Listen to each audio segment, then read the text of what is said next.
Samedi 7 novembre 2020, mesdames et messieurs, bonjour. Il est 6h30 et c'est l'heure de vous informer sur RTI 1. Le président de la République, Alassane Ouattara, a reçu hier, vendredi 6 novembre, les lettres de créance de 5 nouveaux ambassadeurs accrédités en Côte d'Ivoire en qualité d'ambassadeurs extraordinaires et plénipotentiaires.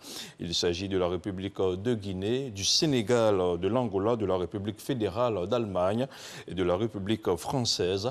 Les 5 diplomates ont relevé la qualité exceptionnelle des relations de coopération qui existent entre leurs pays respectifs et la Côte d'Ivoire.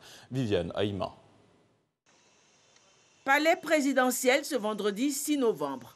Les nouveaux ambassadeurs de la Guinée-Conakry, du Sénégal, de l'Angola, de la République fédérale d'Allemagne et de la France ont présenté leur lettre de créance au président de la République, Alassane Ouattara. Un ballet diplomatique qui se veut une reconnaissance régionale et internationale du régime d'Abidjan, incarné par le président démocratiquement élu de la Côte d'Ivoire, le président Alassane Ouattara. Nouvel ambassadeur de la République de Guinée, Camara Abdoulrahmane Senkoun. Nouvel ambassadeur de la République du Sénégal, Abdou Kadir Agne. Nouvel ambassadeur de la République d'Angola, André Panzo. Nouvel ambassadeur de la République fédérale d'Allemagne, Ingo Herbert. Nouvel ambassadeur de la République française, Béliard Jean-Christophe. Recevant les lettres de créance de ces 5 nouveaux ambassadeurs, le président de la République, Alassane Ouattara, s'est exprimé sur les relations de la Côte d'Ivoire avec le reste du monde. Je tiens à vous remercier,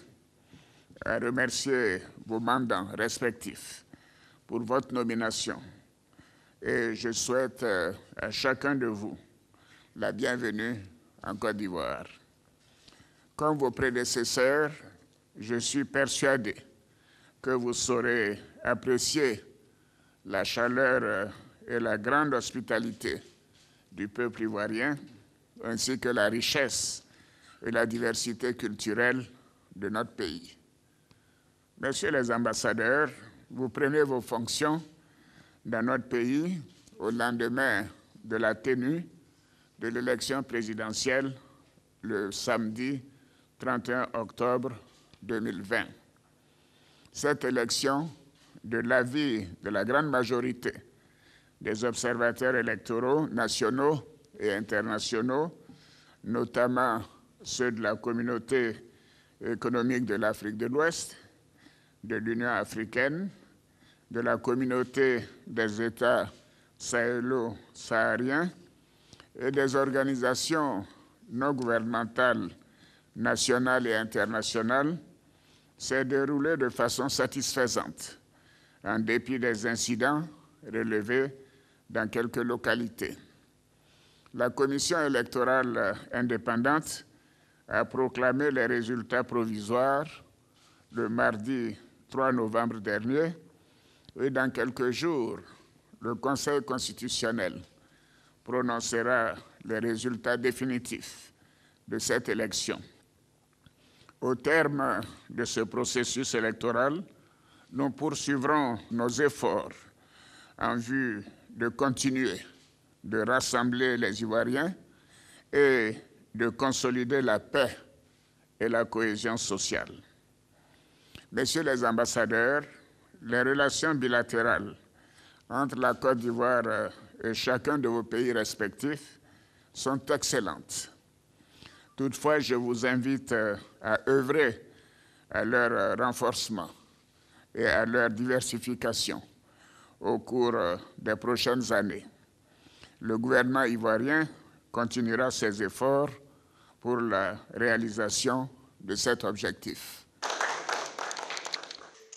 Ces 5 nouveaux ambassadeurs qui viennent de prendre officiellement fonction ce vendredi 6 novembre se sont entretenus avec le président de la République, Alassane Ouattara. Au sortir, ils ont tour à tour confié à la presse leur joie de représenter leurs pays respectifs en Côte d'Ivoire, ainsi que leur détermination à œuvrer au renforcement des relations entre leur pays et la Côte d'Ivoire. Le nouvel ambassadeur de France, Jean-Christophe Béliard, qui a traduit le soutien du gouvernement français, souhaite que la Côte d'Ivoire retrouve rapidement sa sérénité pour poursuivre sa croissance et affronter les défis actuels dans la lutte contre le terrorisme. On est dans un moment important de l'histoire de la Côte d'Ivoire. Nous venons d'avoir des élections. Le souhait de la France à présent, c'est d'aller de l'avant. C'est que la Côte d'Ivoire retrouve par le dialogue le chemin de l'apaisement, de la sérénité, qui permettront à la Côte d'Ivoire de continuer sur le chemin du développement économique, comme la Côte d'Ivoire l'a fait depuis une dizaine d'années, avec des taux de croissance importants. Et la France va, dans les années à venir, continuer à travailler avec la Côte d'Ivoire. Donc, d'abord, la sérénité, la paix, la stabilité, ensuite le développement économique qui passe par la stabilité, les entreprises, ensuite les projets de développement sur l'ensemble du territoire, les questions de sécurité qui sont importantes au moment où le terrorisme est proche dans le Sahel, qui n'est pas si lointain, travailler avec les Ivoiriens sur cet aspect important. S'il y a du terrorisme, il ne peut pas y avoir de stabilité. S'il n'y a pas de stabilité, il n'y a pas de développement. Donc voilà la feuille de route pour les années à venir. C'est une feuille de route ambitieuse, mais la Côte d'Ivoire est un pays qui compte, un pays qui pèse, un pays qui a de l'influence dans la région, et pas uniquement dans la région, sur l'ensemble du continent africain. Et c'est le travail que le président Macron m'a confié pour les années à venir dans ce pays qu'est la Côte d'Ivoire. Après l'agitation des dernières semaines, la normalité est de retour. Vendredi, le procureur de la République près le tribunal de première instance d'Abidjan a animé une conférence de presse. Les échanges ont porté sur la responsabilité des membres de l'opposition dans les violences qui ont émaillé le scrutin du 31 octobre dernier. Plusieurs d'entre eux ont été interpellés pour des faits de conjuration, de sédition, de complot contre l'autorité de l'État. On en parle avec Abou Sanogo. Abdou Richard, procureur de la République près le tribunal de première instance d'Abidjan, situe les responsabilités des responsables de partis et groupements politiques et de l'opposition qui ont lancé un appel à la désobéissance civile. Cet appel à la désobéissance civile s'est traduit par la commission dans plusieurs localités du pays d'actes constitutifs des infractions pénales ci-après.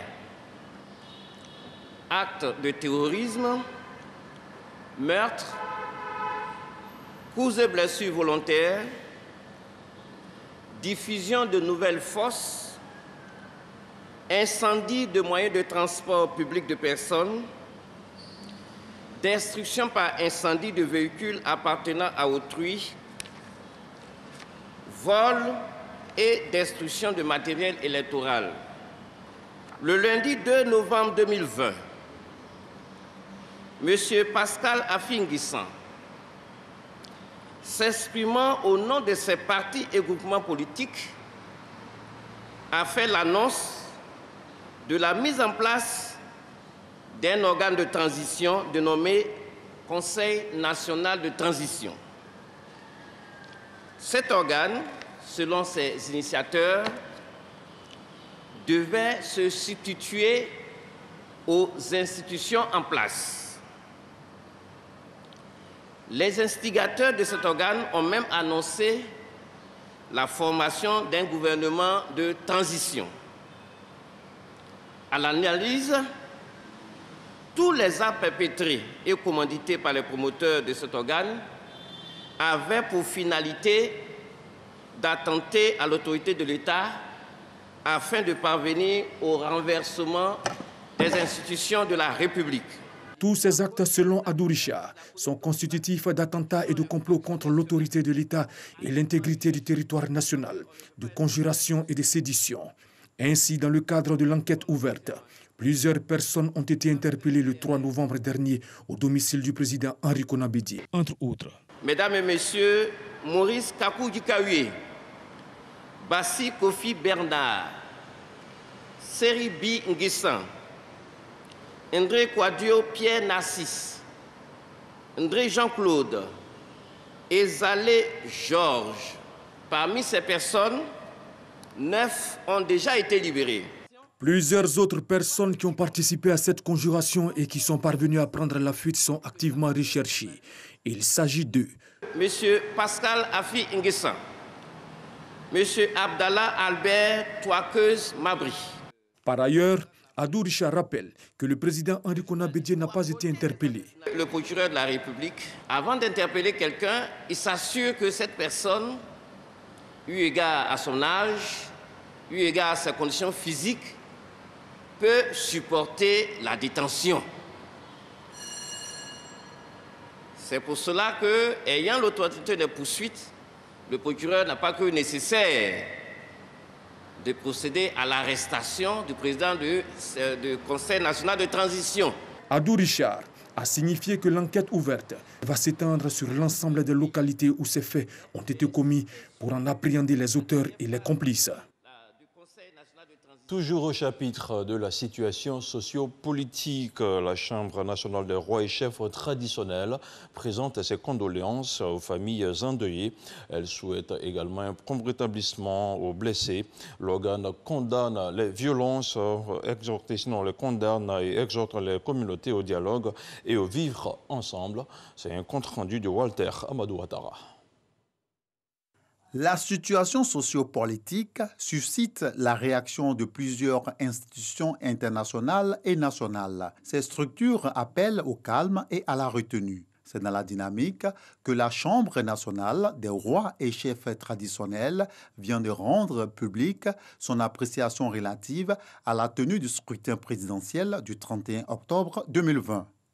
Dans l'ensemble, le scrutin s'est déroulé de manière satisfaisante. Malheureusement, ce scrutin fut émaillé dans certaines zones d'actes de violence ayant engendré des morts, des blessés, de nombreuses destructions de biens et des actes d'empêchement de l'exercice du droit de vote. La Chambre nationale des rois et chefs traditionnels déplore ces violences, présente ses condoléances aux familles endeuillées et souhaite un prompt rétablissement aux blessés. La Chambre nationale des rois et chefs traditionnels invite l'ensemble des partis au calme et à la retenue, surtout à privilégier la voie du dialogue. Elle exhorte toutes les communautés au dialogue et au vivre ensemble, car au-delà de nos différences, nous sommes toutes et tous filles et fils de la Côte d'Ivoire. La Chambre nationale des rois et chefs traditionnels note d'une part que son Excellence, Monsieur le Président de la République, a déclaré qu'il demeure ouvert au dialogue et observe d'autre part que tout le monde consent à dire que l'état de droit doit prévaloir. Aussi est-elle heureuse de lancer un message à tous. Respectons l'ordre constitutionnel et inscrivons-nous dans un dialogue inclusif. Consentons l'effort de dépasser nos intérêts individuels pour nous mobiliser et regarder dans la même direction qui est celle du développement multiforme de notre pays dans la paix. Pour la paix en Côte d'Ivoire, les rois et chefs traditionnels ont pris l'engagement de contribuer à la consolidation de la cohésion sociale. L'actualité internationale nous conduit au Burkina Faso où, une semaine après l'ouverture de la campagne, tous les candidats sont à présent sur le terrain. Les caravanes sillonnent le pays du porte-à-porte aux assemblées générales ou les grands rassemblements. Les 13 candidats ou leurs représentants sont à la rencontre des électeurs. Et pour le moment, hormis quelques grands rassemblements, plusieurs candidats ont opté pour des campagnes de proximité. Et puis on termine en culture au Bénin, la 9e édition du Festival international des rencontres de belles images africaines se déroulera du 19 au 25 novembre à Parakou, une ville située à 450 km au nord de Cotonou. Placé sous le thème cinéma et développement local, l'événement se veut être un festival international de films dont la mission fondamentale est la diffusion à l'endroit des populations des meilleurs films réalisés par des cinéastes africains ou étrangers. Des films qui portent sur des thématiques qui engagent le développement du continent africain. Un total de 22 films venus de plusieurs pays du continent africain et européen ont été sélectionnés et programmés pour être diffusés au cours du festival. Voilà qui referme ce 6h30. L'information, elle continue sur le www.rti.ci.